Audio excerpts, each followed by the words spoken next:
So today we're going not to learn about Japanese fashion and stuff. Ayan, so our first person is, she is a Lolita fashion enthusiast, has been part of the Japanese fashion community since 2022. That very long, not tagal. Her love for Lolita fashion began when she first discovered the whimsical art of clown, particularly through Cardcaptor Sakura. Wow, may favorite ko rin Wait, yun. saan yun? Ganda nun. Ayan. Yeah. So ano pa ba tungkol sa kanya? The Is there any- ingredient designs and dreamy aesthetics of her series that felt like stepping into the magical wardrobe inspired her and embraced this beautiful style. This passion also led her to create the Facebook group Philippines Japanese Fashion Community, a space where fans of all Japanese fashion. Ayan. Yeah, meron din silang they have also self-style can come together, connect, and celebrate our shared love for creativity and individual. Please welcome on stage, Bobby Mia! Tama ba yun? Tama ba yun? Tama ba yun? Tama ba yun? Tama ba yun? Baby Mia ba? Baby! Sorry. Baby meow! Baby! Ulitin mo yun! Ulitin mo yun! Please welcome, Baby Mia! Hello everyone! Palakpakan naman natin guys! Asan yung kamay nyo? Asan na? Asan na naman yung kamay nyo? I don't see why to Ano ba? So what's going on right now? Thank you so much for introducing me, Mayumi Kazu. Yeah, thank you very much. Alright. Very welcoming. So, hi everyone. Good afternoon. I am Baby Meow, and I will be your host for this small segment wherein we will introduce you to a world of whimsical and creativity, which is Japanese fashion.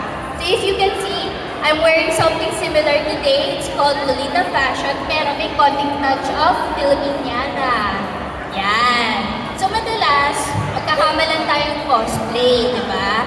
Pero actually, this type of Japanese fashion or this type of fashion style is actually just a form of self-expression. And today, we will be joined by a lot of creatives and also experts in their respective sub-styles. So please, let us welcome our first panelist, which is Ayu.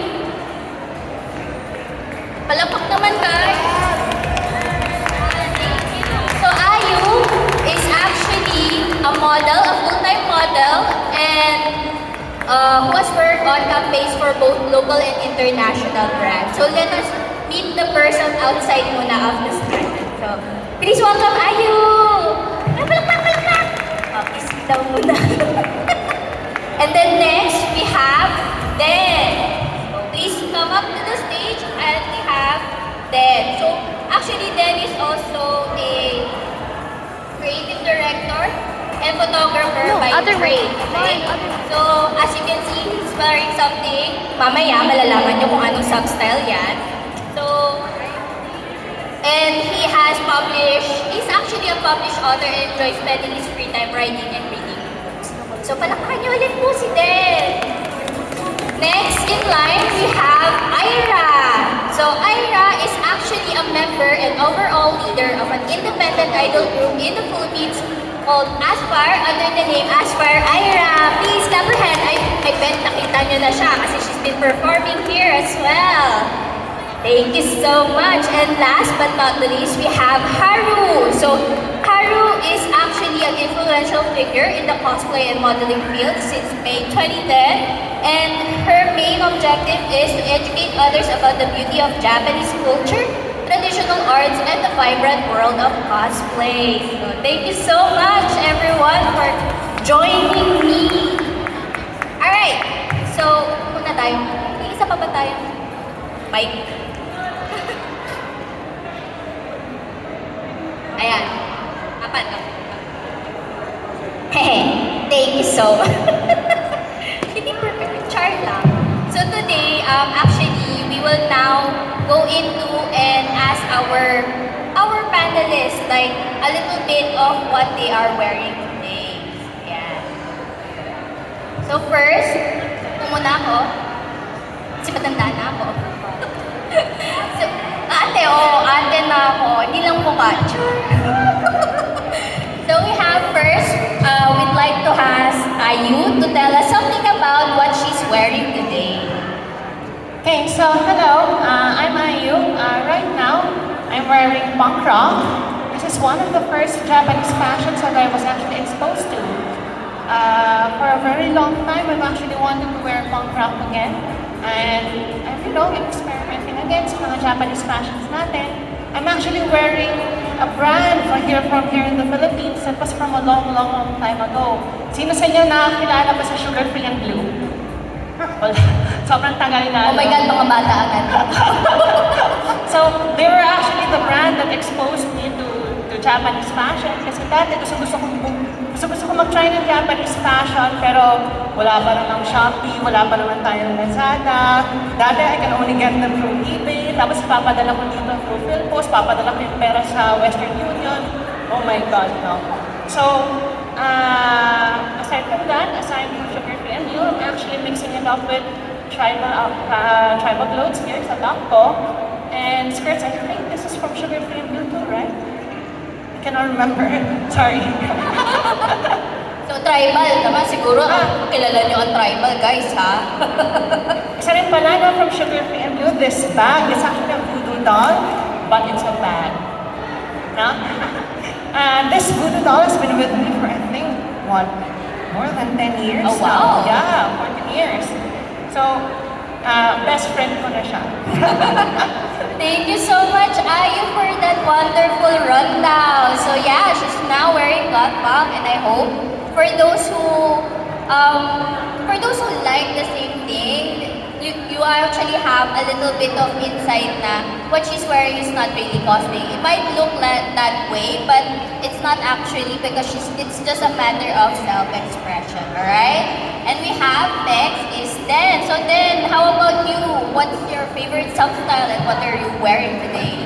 Hi, my name is Den. I'm actually wearing Gothic, so I've always been in love with Gothic fashion, so I like black, obviously.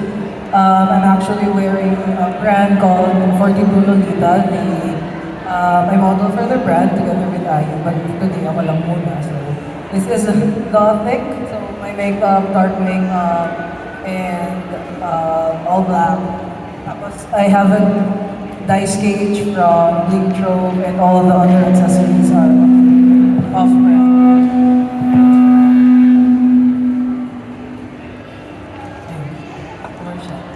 So, ayun. So, this is my outfit. Actually, the pants are custom-made. Ginagawa ko lang siya. Kasi gusto ko ng pants na hindi masyadong mainit for the Philippines. Kasi there are a lot of very nice foreign brands na napapaship na natin here in the Philippines. Kaso yun nga, dahil magaganda, high quality yung mga tela nila, sobrang init naman pag nasa Pilipinas. So, I opted to have my pants custom-made na parang mas breezy. Ayun, I'm wearing Gothic, and ayun. For people who like Gothic, for people who like visual kei, there are a lot of brands here in the Philippines na okay naman. Like, for example, you can just mix and match. You can find coats sa mga H&M. Actually, may mga Gothic couple coats and mga outfits doon.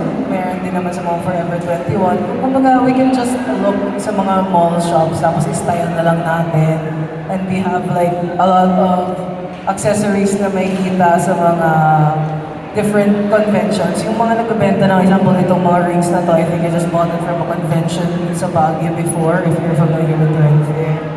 Tapos, itong bracelet ko, I got it from Blink Trove. So, yun. It's all about mixing and matching. You don't really have to like spend a lot. So, yun. Yeah, thank you so much din. So, reminders, 42 Lolita is another parang Shopee. But those are mostly catered to like Oji, Lolita, and a lot of Japanese substyles. And then, of course, even though tinatawag siya Japanese fashion, hindi mo naman kailangan bumili sa Japan para makasuot ka ng damit na parang Japanese. It's all about, katulad nga nasabi ni Den, it's all about styling, okay? And now, we have the next, our most colorful panelist, Ira. So Ira, tell us about your cohort today.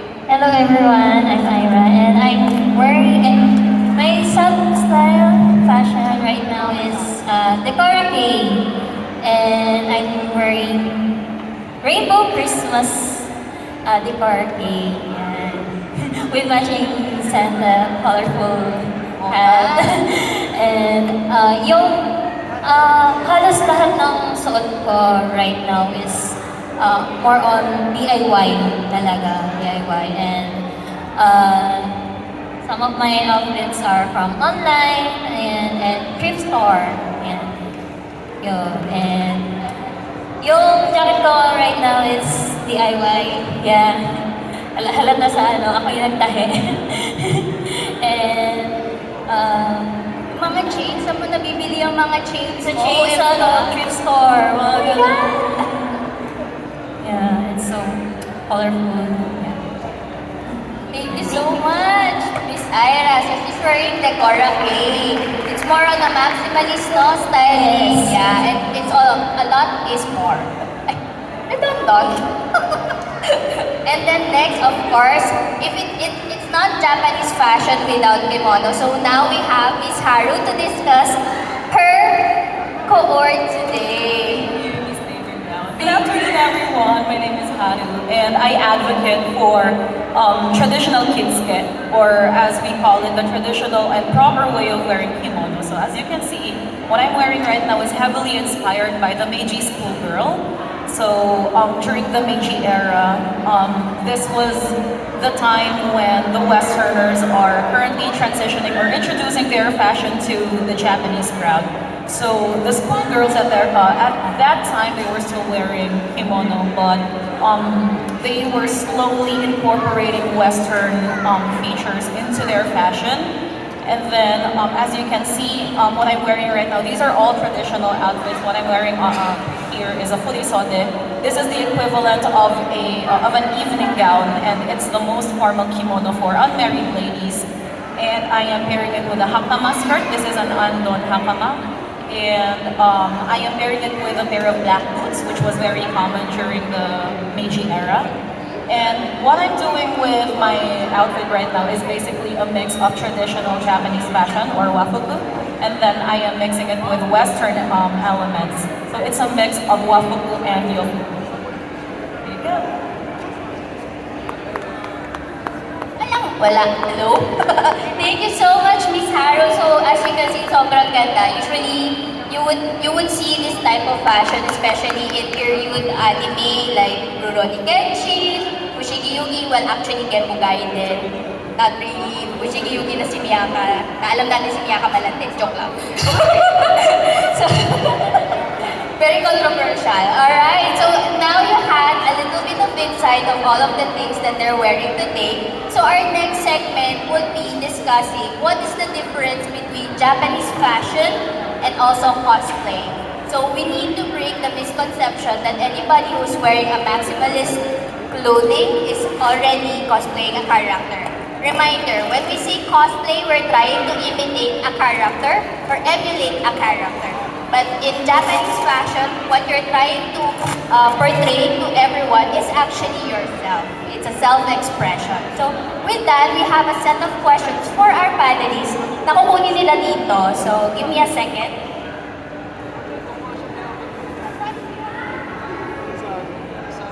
So magpasok na natin. Sino muna? Bato-bato, wait, joke lang. Si Miss Haru muna una.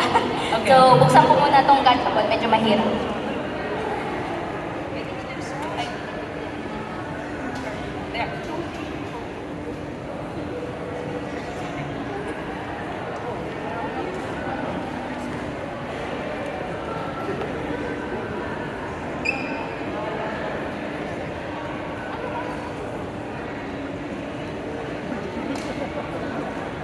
Alright, so nakapili na sila ng mga question. Medyo maraming questions, pero streamline na natin para hindi masyadong marami at maubos natin yung oras. Alright, so now, for Miss Haru, anong number ang nakuha niyo po? I got number 3. Number 3. So, give me a second. Dami kong papel, guys. Para kung mayordoman.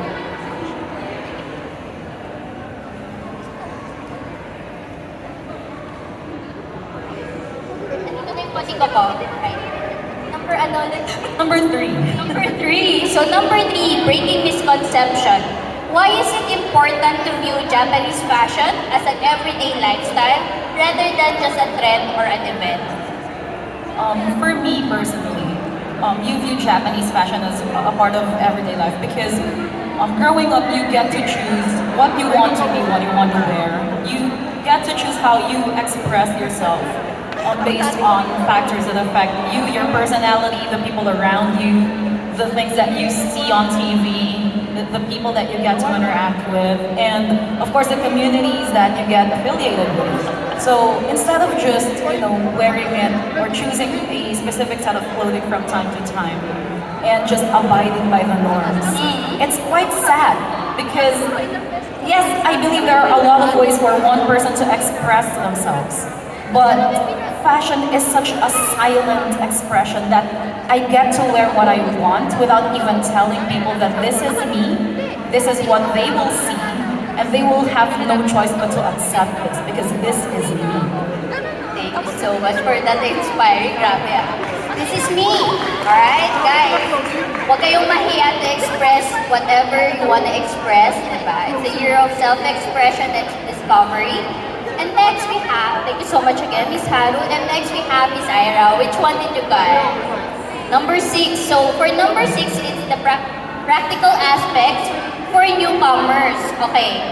Are there affordable ways to get started in Japanese fashion? Yes. Madaming ways na makaget into sa sa J-Fashion. Siyempre, andyan yung mga ukay, thrift store, yes. Okay, number 1. So true. Swertihan lang talaga na makakuha ng magandang outfit talaga na magmamatch talaga sa style na J-Fashion. Ayan. Guys, And also, sa mga cheap stores. Yes, maraming mumurahing hair clips, clothes, and everything. Ang dami dyan sa tabi-tabi na makakabili ng ganon. And sa online, ang dami rin na very accessible na siya sa lahat na makakabili ka talaga sa online ng mga hair clips, ng mga clothes, na sok lang sa budget natin. Oo. Like, guys, remember do not break the bank just so you can style. Always live within your means, especially even though it's a maximalist fashion, always remember you can also use your own creativity, create your own outfit. Yes, you can DIY it. Oh, I'm DIY. upcycling clothes. Ayun. Thank you so much, Miss Ira. So next we have 10. Then what number? Number 1. Ay, inshallah. Breaking misconception. What are the common misconceptions about Japanese fashion, especially here in the Philippines? Alright, so the number 1 misconception of Japanese fashion here in the Philippines is it's a cosplay. Kasi I also started in cosplay, so in the earlier years, that's my first, my first passion because I love anime, I love watching anime, I like reading manga. So I also started cosplaying, but then I've also been interested in Japanese fashion because of the music. So aside from cosplaying, I shifted slowly to Japanese fashion because like the two girls here said, it's more of the self-expression. So one and the biggest misconception is that when someone sees us outside in the mall or going to restaurants, they always think that we are in a cosplay. So they're asking us, sinong character mo, sino yung kino-cosplay mo, and while it's a bit annoying, it's our job to educate them that this is not a cosplay, we are wearing a fashion, it's just like street fashion, it's just like any kind of fashion you can find. It may not be the conventional kind of fashion that everyone is wearing, like the mga streetwear, mga t-shirt, jeans, and everything, but it's up to us to tell them that if you're cosplaying, there's supposed to be a character that you're copying, but if you are wearing Japanese fashion or any kind of fashion, it's a self-expression. And not everyone is aware of that, so we should just tell them properly educate them na this is an expression of ourselves. So yun, that's the biggest and I think the number one misconception about Japanese fashion. Thank you so much, then. So be kind, okay? Everyone, don't expect everyone to know that you're wearing Japanese fashion. So the simplest and the kindest way that you can educate anyone who's asking, are you cosplaying a character? Is, oh, I'm not cosplaying, this is just a lifestyle. This is just a fashion. Kumbaga, hindi natin sila kailangan pagsabihan or magaling tayo na ano, Japanese fashion to, hindi to cosplay. Parang, we have to be kind and inform them. I know it's annoying na pupunta ka sa mall, may 5 tao magtatawag sa'yo ng cosplay. It is, but we really have to teach them properly para mag-guide din naman sila. Kung hindi sila makinig, hindi sa kanila rin. As long as in ourselves, nasabi na natin in a kind and nice way na what we are wearing. Thank you so much, Ted. And last but not the least, we have Ayu. So which number? I got number 5. Number 5. So practical aspects for newcomers. Okay, what advice would you give to someone who feels shy or hesitant about wearing the sub-style? Perfect sa akin yan. Kasi for people who know me, some people might think I'm a snob kasi I don't really talk to a lot of people. That's because pagka-introvert ako. Modeling is actually for me kind of therapeutic in the sense that I really had to learn how to converse, how to interact, how to pose myself in front of the public and, show me in a very public way, diba? Japanese fashion for me is one of my ways that I am able to express myself kahit na introvert ako. It's one way for me to talk without talking, no? Like sinabi ni Haru kanina, it becomes a lifestyle and it becomes a way for us to tell people, this is who I am, this is how I am, without me having to voice it out verbally. Diba? Can you repeat some of the question? I would like to continue some of them. Some of them, Yeah. yung galing kay Haru was... No. The question for me. For you, Yeah. what advice would you give to someone who feels shy or hesitant about wearing the sub-style? Okay, so when it comes to hesitancy, you really just have to take the first step, diba? The first step can be a lot of things. It can be just having friends, visiting a convention like this, seeing the clothes and the accessories all around, perhaps trying one, buying one from our local merchants here. Just like ako, I started from buying kay Sugar and Blue dati, which nakukuha ko na nakikita ko sila sa mga convention. At first, nahihiya ako na isuot yun sa school ko, sa college ko. But eventually, people came to appreciate it actually. At first, you think na, hala, baka weird ako. Pero ang totoo nun, di mo lang alam, nasasabihin mo na ng tao, ay, ang cool niya pala. Yan pala ang gusto niya. Tapos bigla na lang all of a sudden, everyone who is also interested in Japanese fashion or just Japanese culture in general, lalapit na lang sa'yo. And then all of a sudden, yung pagiging introvert ko, nawawala. Nagiging extrovert-introvert, if, something like that, diba? Ambivert ba yan? Ambivert. So, that is something that I can advise, and one of the things that can also break the ice, if you're really, really still hesitant, we have our own community now. We call it the Philippine-Japanese Fashion Community. If nahihiya kayo, please just join us on our Facebook page, Ask Away. It is our motto to answer you kindly, to answer you politely. We will gladly share everything that we have experienced, everything that we know, as far as we know na makakatulong sa inyo. And it is actually our mission now to teach everyone about this passion as much as we can. Thank you so much, Ayu. So, remember guys, although there's a bit of hesitancy and of course, hindi natin may iwasan, we can be judged by other people because of how we dress. It's okay. It's part of life. Kahit hanggang tumanda ka, ma-judge ka din kahit hindi ka magganitong damit. Okay? So, Parang may hugod na. medyo lang. Kahit mag-grocery ka na kaganitong gora lang, ganyan. Okay lang yan, guys. Kasi damit nyo naman, at the end of the day, it's just clothes. It's how you carry those clothes outside that would define you, diba? Alright, so before we end the segment and have a little bit of a game, can you give us any last advice for those who are interested, curious, or don't know where to start with Japanese fashion? So we'll start with Miss Haru again. Thank you. So what I'm wearing right now is actually a collection of gifts and stuff that I purchased, of course, over time. If you don't know where to start, if you're into traditional Japanese fashion, it's about time to step foot into Japanese surplus stores. Sometimes there are pieces there na naliligaw. You would find them there, and sometimes they don't know what they are, so they sell them for cheap. Sometimes they do know, and when you show interest, they might charge you a hefty price for it. So hit or miss. There are also overseas shops. Unfortunately, since I'm wearing traditional Japanese fashion, meron din namang mga sellers dito sa Philippines who are also into kimono.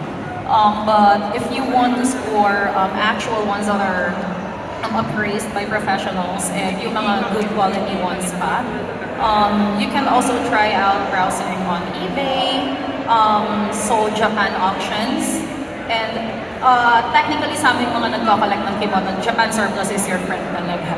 So there's a lot of things that go into collecting kimono. Ako personally, I rent out and sell some of my kimono, and when I do rent out my kimono, I want to make sure that my client would look their best in it. So, hindi ko hinahayaan na I will just leave them the set, bahala na kayo magbuhol niyan.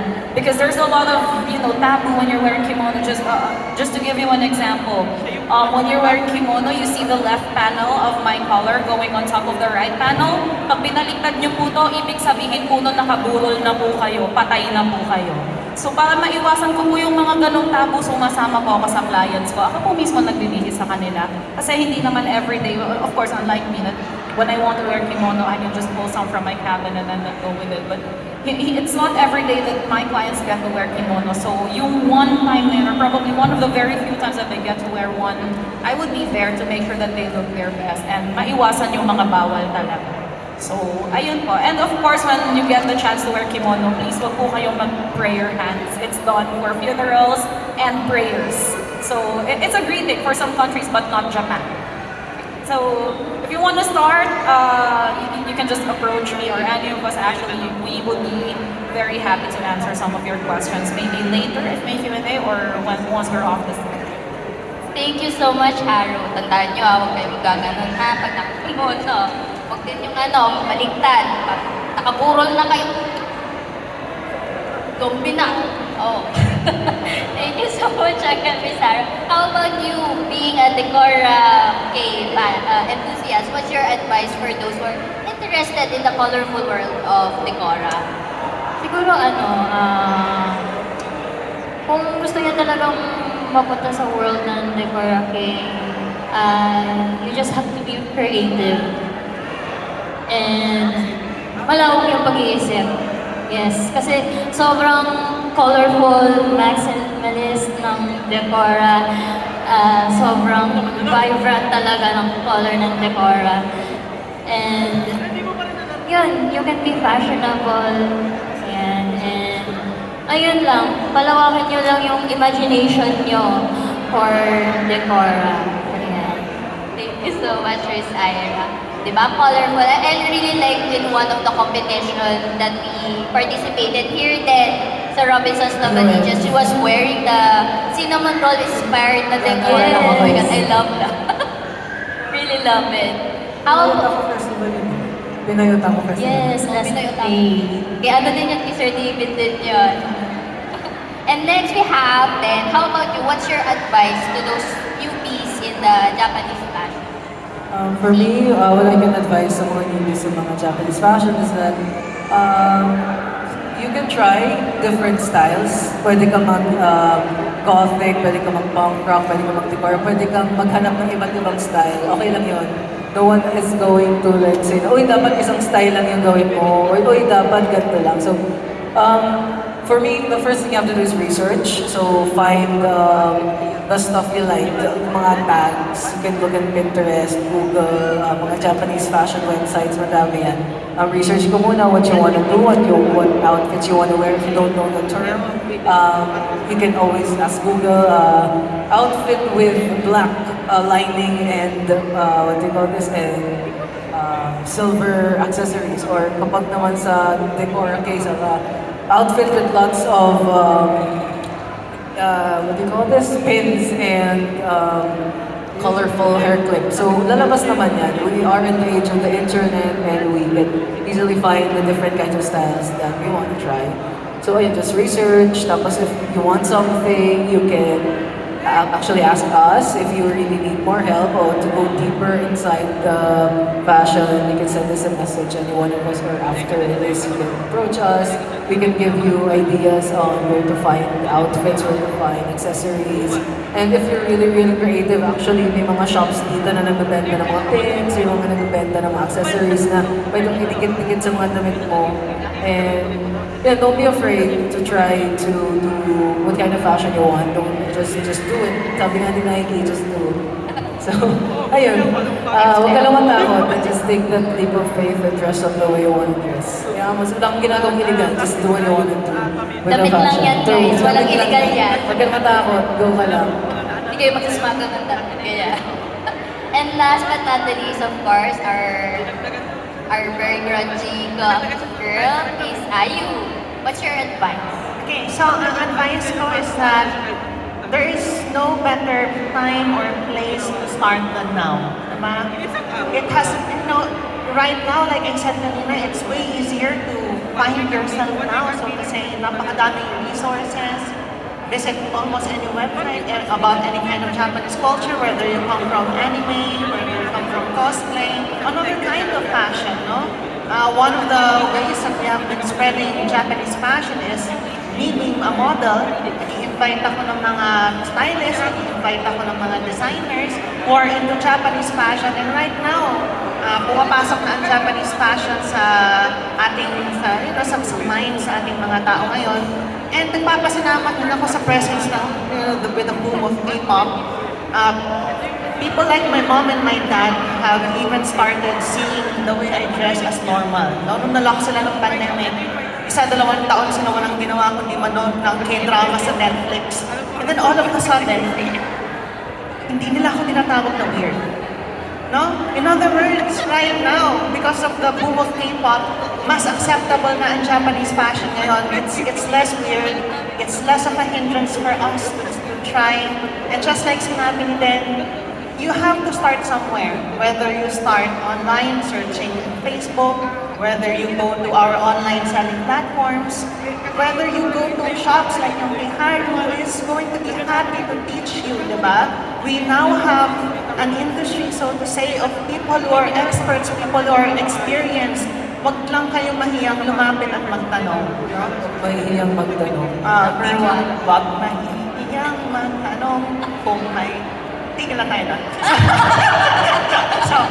So, don't be afraid to ask, no? And just like sinabi ni Niden, dito pa lang sa convention natin, ang dami na nagbebenta. And that is also how I started, diba? Actually, nabudol na nga kami kanina, may mga nabili na din.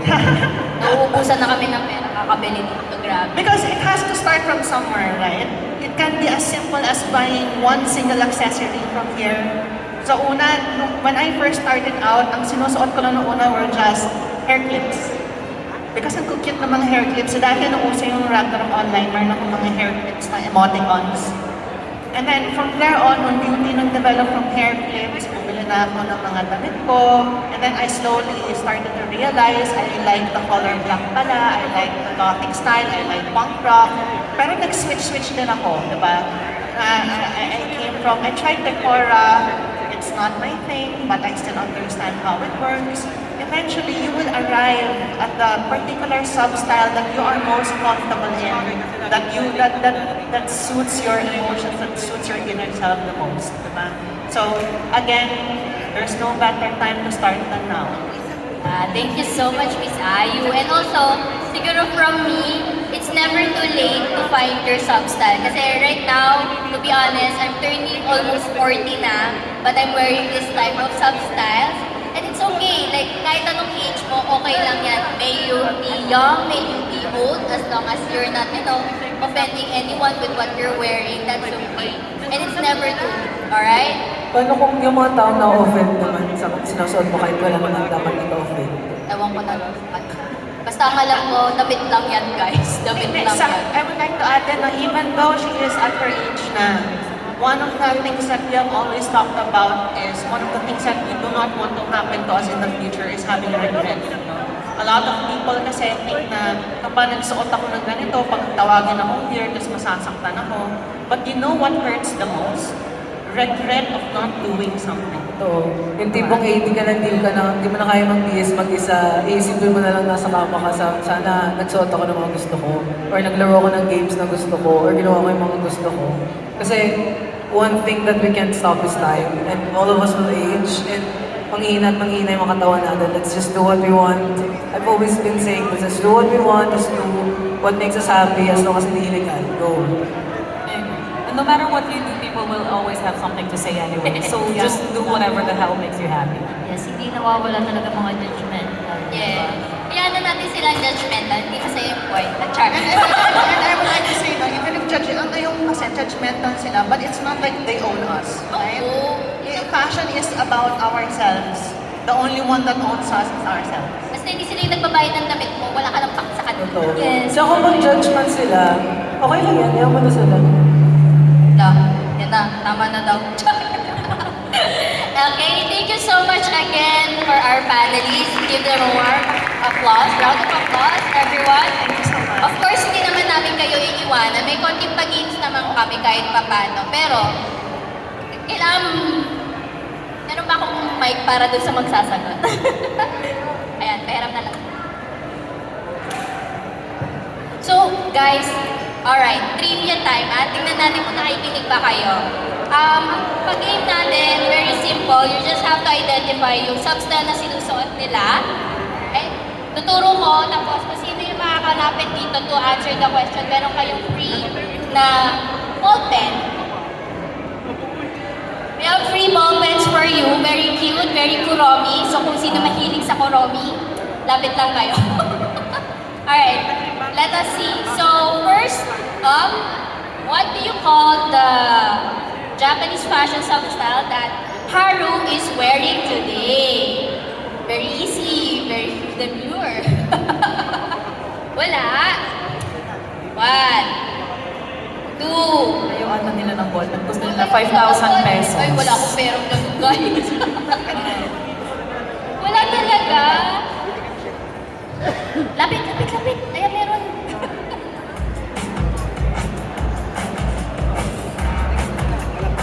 Anong substyle ni Haru? Traditional kimono. Oh, Traditional kimono or Japanese fashion. thank you so much! Congratulations. Oh, pili ka ng kulay mo. Alright, thank you. Next, apat lang yan guys ha. Apat lang yung huhulaan nyo. Next is, ano yung substyle na sinusuot ni Den? Sino? Sino mo sasagot? Clue natin. Versailles, Malice Miser, ano pa? Bhakti. Yun yung mga kanta ng ganyan, di ba? Yan, yung nasa dulo. Gothic, very good! Thank you so much! So, pili ka ng kulay mo.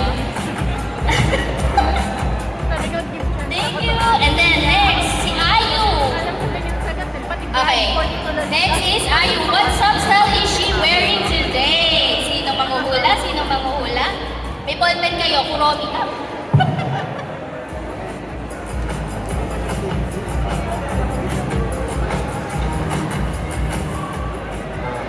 Is it punk rock?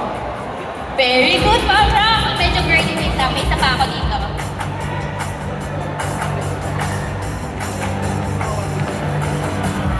Pili ka ng kulay.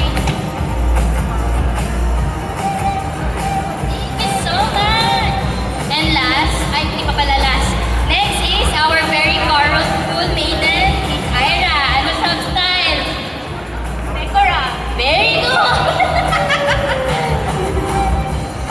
Last but not the least, ewan ko kung naalala nyo pa. What is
Mayumi and Kazu.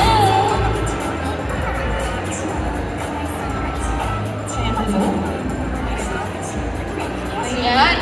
Once again, guys, ang ulipatan nila. Baby Meow. Baby Meow! Malakpan naman natin silang lahat! Ayan. Nakakalimutan, speaking na naman ako sa pagtansin ng mga. Ito, naglulolita din to. Kala nyo lang nag-idol, naglulolita din yan. Yun talaga yun. Mga oshikats mo talaga yun. Tinetake natin mga husband ko for that. Ayan. So, may isang question lang ako. Ikaw, hindi ko na nag-host. Ako naman yung may question. Ayan. So, this is in general. So, what's the best thing you can advise? Especially sa mga parang interested maggawa ng mga ganyang fashion. Kasi di ba, kumbaga, gumawa. I mean, magsuot ng ano, di ba? I mean, pagka nagsuot tayo ng example ganito, in public, di ba? Parang pagtitikitan ka pa. Like, how to boost your confidence. Yan, go. Frenny, ano lang kapala doon talaga. Kung kaya mo pumunta sa grocery na nakaganito, Gora lang. Diba? Yun lang pala. Sige, mga ano, gano'ng kakapal? Mga isang ruler ng kapal ng mukha, ganyan. Ay, ang bigat ng isang mukha. Ayan, grabe. So, ayan, before kayo bumaba and relax na, enjoy the event, ayan, so, we would like to give you this certificate of appreciation. Be appreciated sana all! To Baby Meow. Ayan, tama na! Tama niyo ako! Tama na! For their active participation and contribution to the success of Otaku Musika Festival 2024 Christmas Edition, given last December 27, is the 27, 2024 at Trade Hall Robinson's Place, Novaliches, Quezon City. Yan, dapat may graduation na tulog dito eh. Ayan. Lakpakan naman natin once again, Baby Meow! May good pa kayo? Hello, friends. Pero you can actually just approach us if you have any more questions. Don't worry, we'll still be around for a few more hours. Ayan. Ayan, picture muna daw. Dapat mag-shot to. Ito lang.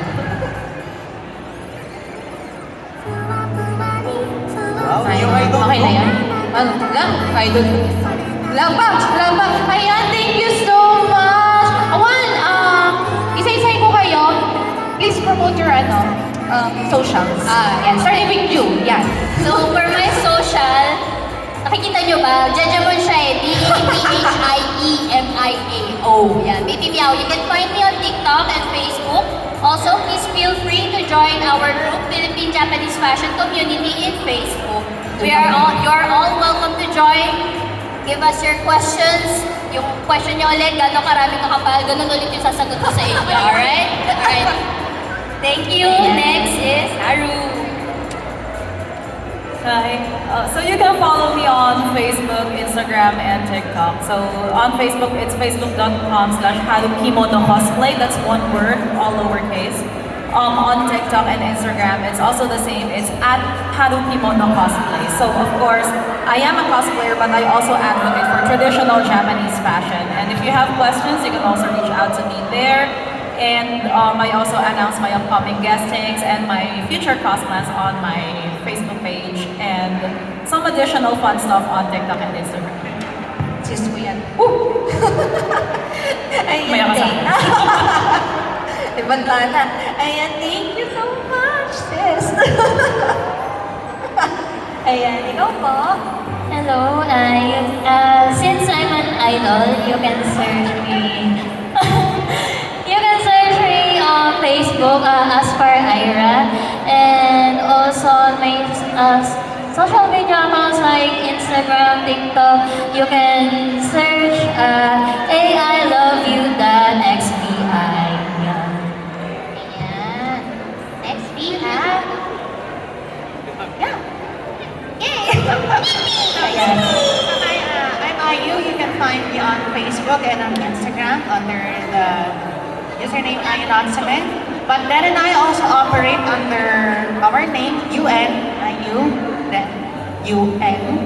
So we have a lot of pages, UN Cosplay Official, UN productions, depending on the stuff that we do. Because as a model, kahit na model ako, I advocate as a model to be able to do a lot of things, Japanese fashion being one of them.